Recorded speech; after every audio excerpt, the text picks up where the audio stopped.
കഴിച്ചുകൊണ്ട് എക്സസൈസ് ചെയ്യുന്നു. എന്താ ഒരു പുരോഗമനം.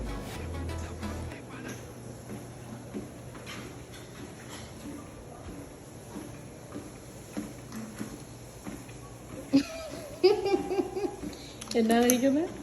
മുട്ട ബുൾസൈ. എന്നാ ചെയ്യുന്നത്? എക്സസൈസ്. Very nice. ആഹാ, ഒട്ടും കൊളസ്ട്രോൾ ഇല്ല.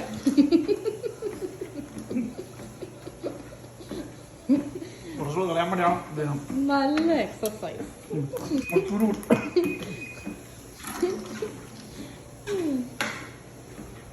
കൊള്ളാം. ഞാൻ ഇതിങ്ങനെ ചെയ്യേണ്ട കാര്യമില്ല. അതെ.